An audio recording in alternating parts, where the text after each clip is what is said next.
Hello, DC fans! Today we're going to take a look at how it all ends in Creature Commandos' big finale and where the team may be going from here. So, there'll be lots of spoilers, but as long as you're okay with that, then let's dive right in and see what we can find out. Don't forget we have a January contest running all month long. Be subscribed or leave a comment, and you could win a book or a steelbook. And as a reminder, our December winners are listed here. If you're one of these folks, then you can go to the About page on my channel and reach out to me via Discord or email. And then we have a membership option with lots of cool perks, so you might check that out in case you're interested. All right, so I'm going to start with all of Nina's flashbacks and put them all in order, and we'll look at how it might fit in the timeline. There are a few hints, but unfortunately not a lot. All right, so we learned that she has a very tragic origin story. She was born with many irregularities, among which it seems her lungs are mostly outside her body. Oh my word, I cannot imagine. And he's told that while this might be beyond modern medical science, certainly with him being one of the foremost scientists, perhaps he can develop a way to keep her alive. And I just love the smile on his face. He's really excited about trying to do something to save his dear daughter. There is also a Dr. Mazursky in the comics that the Creature Commando character is based on, but there's lots of differences, including the fact that in the comics, Dr. Mazursky actually founded the Creature Commandos, as well as, of course, saving his daughter. Okay, so here we see little Nina in her iron lung, literally helping her breathe. That's crazy. But then also Star City gets a nice call out, as we can see on the newspaper. And I just love the way Gunn is basically saying the DCU is not a brand new universe. It is an existing universe, very well lived in. All the characters are already there. You're just slowly meeting them as time goes on. That's a really great approach. I love that Gunn's doing that. All right, so now it's time for an experimental treatment, which unfortunately goes very badly. So Dr. Mazursky says we're transforming her very DNA to help her breathe, despite the fluid in her lungs. But what ends up happening is she becomes basically a human/fish hybrid. So yeah, poor little thing, just calling up daddy, daddy, and having no idea how difficult her life is going to be going forward. So, starting to see some of the problems that happen, her father decides it's time to integrate her with society, and she joins Emberton Prep, which I cannot find that in the comics, so I'm assuming it's just a new university created for the show. And I don't know why she wanted to join a full contact sport, considering she has a fishbowl on her head, but hey, I like her guts, man. She's a gutsy kid. But unfortunately, people do not treat her well. This bullying was so harsh. I mean, forcing her to say ribbit before they beat her up. Man, it's just painful to watch. I hate bullies so much. So then we see that she decides she's just going to leave home. She runs away from home. And in fact, we advance 3 years. Now, that's kind of a timeline hint, that she's been on the run for 3 years, but unfortunately, we have no frame of reference for when those 3 years are happening, so, bummer. But anyway, once again, we see Star City on the news there, and as they say, that for 3 years, all of us in Star City have heard the reports of a sea creature. Yikes. This photo was taken by a local photographer, obviously, who caught her while she was eating a fish. And then we see her poor dad realizing that's his daughter that he's hasn't seen for 3 years. Then the news anchor says Star City Metropolitan has brought in animal control experts, which makes sense. Call in the not the dog catcher in this case, I guess the fish catcher. I don't know. But they're coming from Metropolis and Bloodhaven. So Metropolis, we obviously know where that is, where Superman lives. Bloodhaven, though, is in the comics, and I would love a map of the DCU. I hope Gunn gives us that soon. But if it's in the same location it is in the comics, then it's a city in New Jersey between Gotham City and Atlantic City. So very cool. Then, boy, this scene was so hard to watch. First of all, her father is obviously calling out to her saying you were never a burden, trying to talk to his daughter, trying to explain she can't breathe, she needs water. But he pushes down 2 cops. I understand he was emotional, but you can't do that. You cannot push down cops because that created a threat. However, my word, you don't murder someone in cold blood simply because they pushed you down. So I really hope this cop is in big time trouble. Probably not, unfortunately, but yeah, that was bad. That was really bad. One of the things that Gunn is basically showing is we have Task Force M, which is composed of monsters, but the monsters, are more human, if you will, than some of the humans, because this dude's a monster in my book. All right, so then they take Nina away, but I'm confused. Why does she end up in Belle Reve? Maybe somebody could tell me in the comments your thoughts. Maybe there's something missing from her origin story, but all she did is swim naked in the sewers, which is against the law, but should not get you sent to Belle Reve. And in fact, we did see in the earlier G.I. Robot episode, which probably is my favorite episode, such a good episode. But anyway, we see that he got a trial and was even treated as though he was human. He was tried under human laws. Now, granted, he killed 32 people. You know, I get it. He thought they were Nazis, but still, he killed 32 people. I see why he's in Belle Reve. I don't see why Nina is there if she had a trial like this. But oh well. Anyway, very interesting. Okay, so now we move to present day, and I want to mention one more very important timeline clue they give us. So Dr. Phosphorus mentions, do you know what it's like not being touched for 15 years? So, okay, that means whenever Creature Commandos is happening in the timeline, which we don't know that, but we do know it's been 15 years since he, was experimented upon and became, radioactive. So we kind of have a general feel then for this Batman appearance. I mean, it probably wasn't 15 years ago, right? Because Phosphorus had to, become a criminal and become a crime lord and get Batman's attention. But it does show that it probably was 10, 12 years ago. I mean, it was a while ago. So yeah, I think Gunn is sticking, well, to his guns and making Batman an older Batman. Batman has been around for a while, probably 10 plus years. Definitely let me know your thoughts on that. But yeah, Batman is not new to the scene. Okay, so now, again, in present day, we have Flag giving Waller some very important information. He regains consciousness enough to basically communicate that there's something up with Dr. McPherson. She's a mess, right? And in fact, what Waller gets from that is that Flag said McPherson is not McPherson, and then, of course, he passed out again. So Waller, of course, wants to figure out, why did Flag say that? What's going on here? And of course, Economos realizes that McPherson's the whole reason they even believe Circe and her vision. You might remember from my previous breakdowns, I just assumed the vision was crap, wasn't true. And we'll talk more about that in a moment for sure. But now they meet Clayface, or what's left of him. So let me know your thoughts on this. Is Clayface dead? I mean, I did not expect him to still be like this. I mean, he can come back, I guess, down the road, but this sure doesn't look good. And supposedly there's a Clayface movie coming out. So interesting. Just let's keep an eye on what on earth Waller does with Clayface. But then, of course, she discovers the dead body of McPherson and realizes that Clayface has been impersonating McPherson. The thing is, she doesn't know for how long. We will find out how long eventually, but at this point, she doesn't know, so she assumes Circe's behind it, which makes sense. All right, so now we move to Pokolistan, and I was really confused by this too. I'd love your feedback on this. Why are they now working with the Russians? Because this dude, I mean, certainly looks Russian, but also notice he's speaking Russian. That is wild. And also, the guards, the princess's guards, notice, are speaking Russian. See in the closed captioning there, speaking Russian. Yet just in the previous episode, episode 6, they were speaking in Pokolistani. So are they bilingual, or was this just a mistake in the closed captioning? But it's not the only place this happened. Frankenstein, when he shows up in the taxi cab, to confront the bride and try to get back together with her, he's speaking in Russian. Yet in the previous episode, he was speaking in Pokolistani. So I don't know. I part of me thinks it's just a mistake in the closed captioning, but I am wondering if there's a bigger meaning here, and maybe Russia's involved in all of this as well, which would be scary if a big country like Russia is behind this also. So let me know your thoughts. Okay.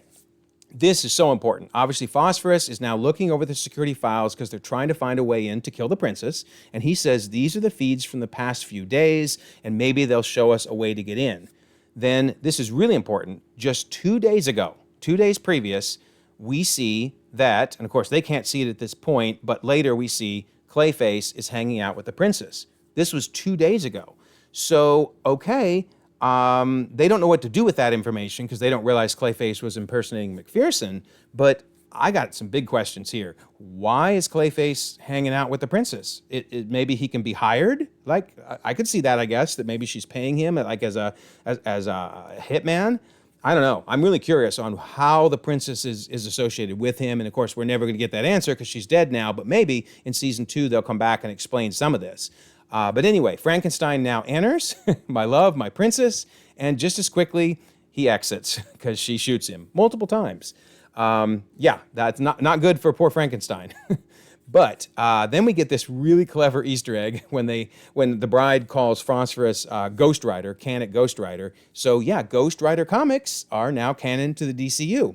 And in fact, the MCU has referenced things like Superman in the past. So maybe one day, could we have a DC versus Marvel team up / fight?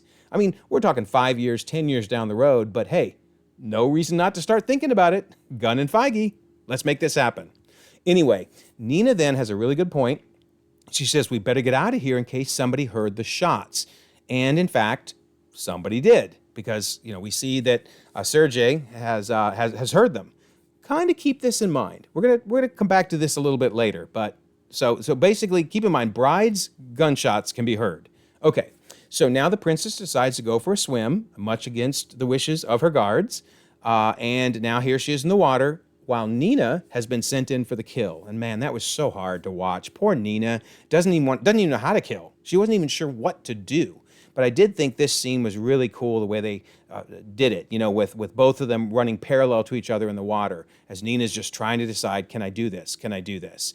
So when she finally does decide to attack, Weasel then has his flashback memory of the little girl, remember from his origin, who he still thinks of when he sees the princess. And this is just so sweet. He runs into the water to save the princess, which inadvertently results in the death of Nina. So, man, what a mess. But poor Weasel is running in to save her. And remember, Weasel would drown because he almost drowned in the Suicide Squad. So it was a very, very brave and daring move by Weasel, but of course, unfortunately, had very bad results.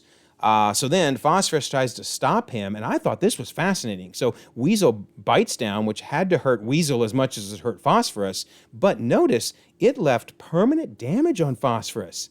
What on earth? I did not see that coming. Does he heal from this? I admit I don't know a lot about Phosphorus from the comics. So has this ever happened before?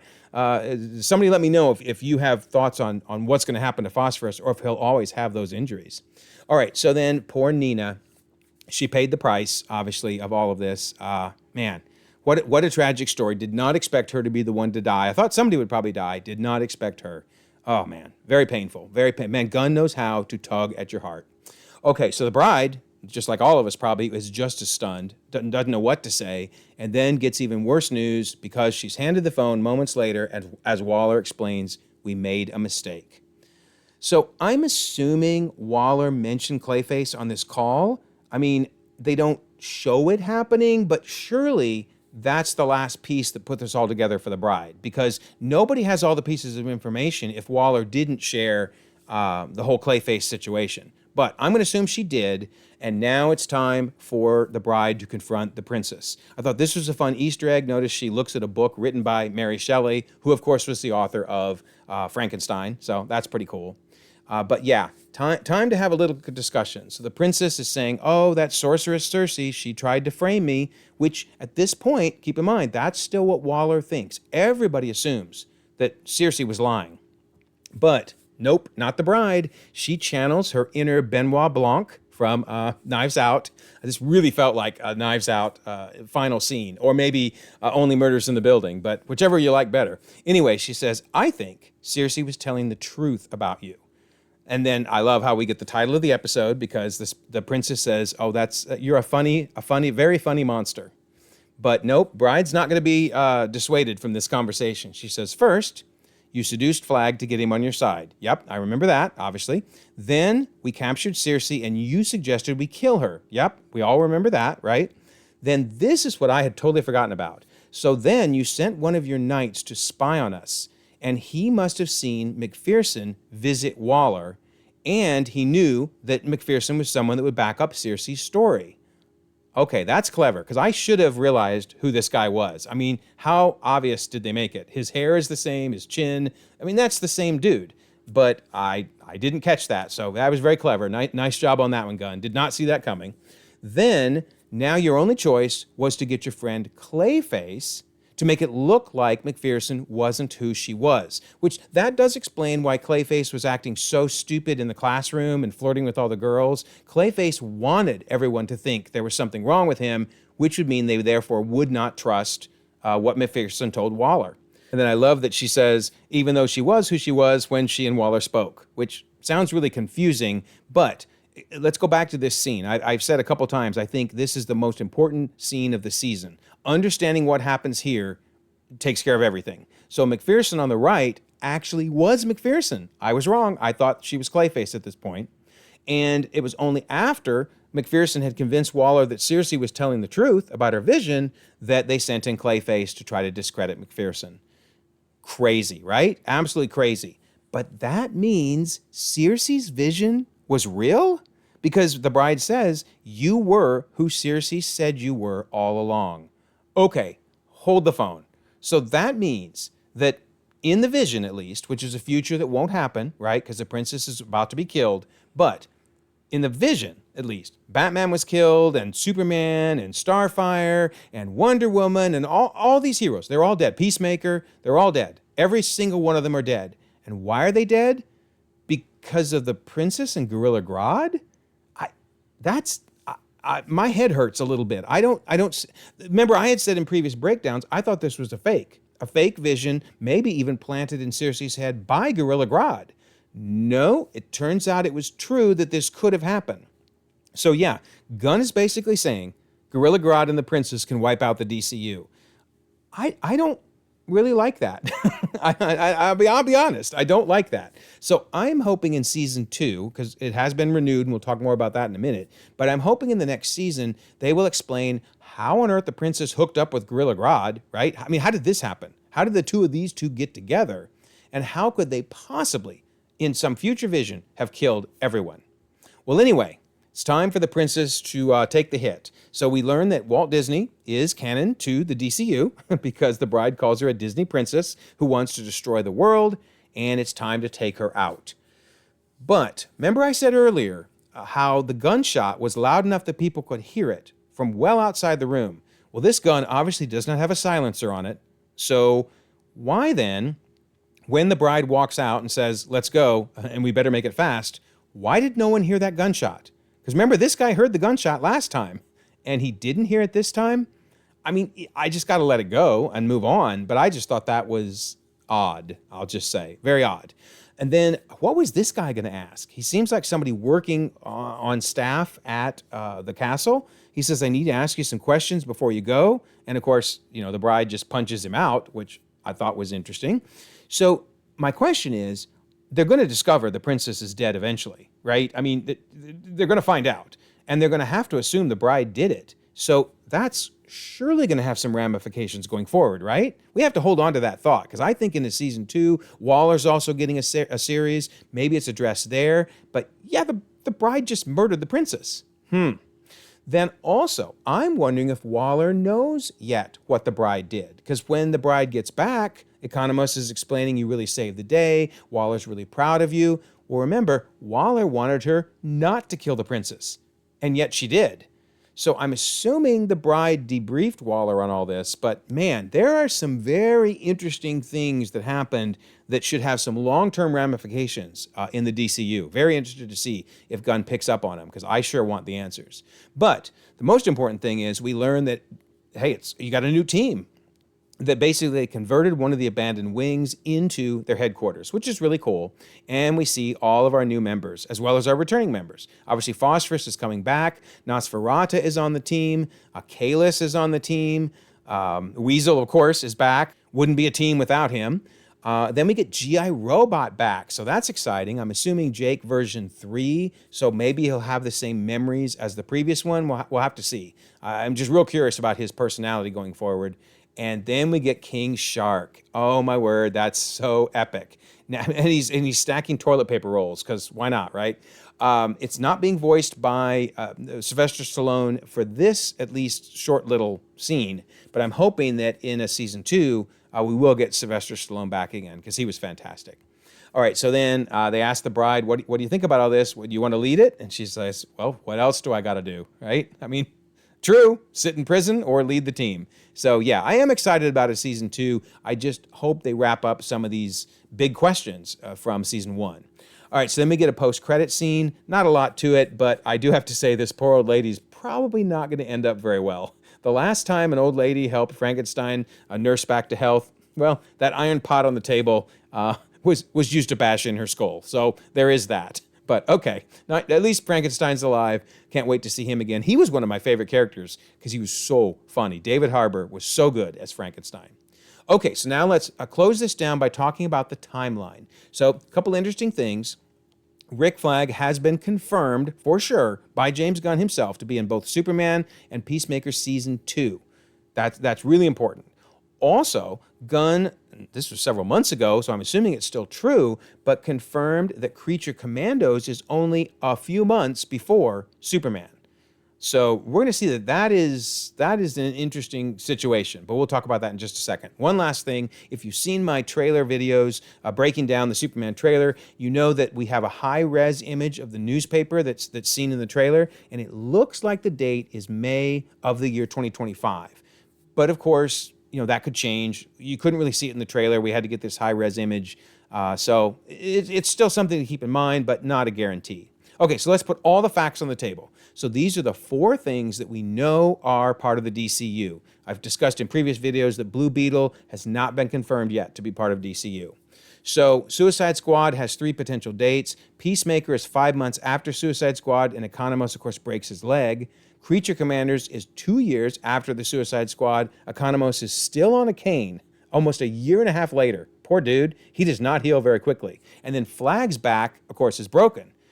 Yet in Superman, which maybe is in May of 2025, maybe, is only a few months after Creature Commandos, and I'm assuming Flag's back is healed. So in just a few months, Flag heals from a back injury, and poor Economos, a year and a half later, is still on a cane. So I just think Economos needs to be eating a better diet, more like what Flag is eating, clearly. So we'll see. All of these things are still up in the air until Gunn 100% confirms them. But I can't wait to maybe nail down this timeline further. Let me know your thoughts if you think I'm missing anything or have anything wrong.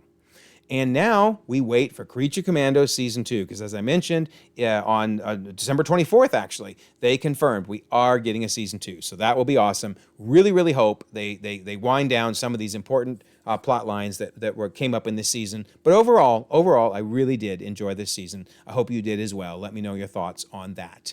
So don't forget, January contest, be a subscriber, leave a comment, win a book or a steelbook. And there's the membership option in case you're interested in that. And then I want to give a huge thanks out to Taff. He has been amazing, helping all a season long with finding Easter eggs, etc. And we've been having discussions on the spoiler section for Creature Commandos. And we'd love to have you also be part of this Discord. I will leave a pinned comment so you can join. We have 1,900 members across the globe, conversations 24/7, and you can join by going to that link. Also, if you don't mind, like this video, subscribe if you haven't already. You can check out more content, and we will all eagerly await the summer arrival of the Superman movie.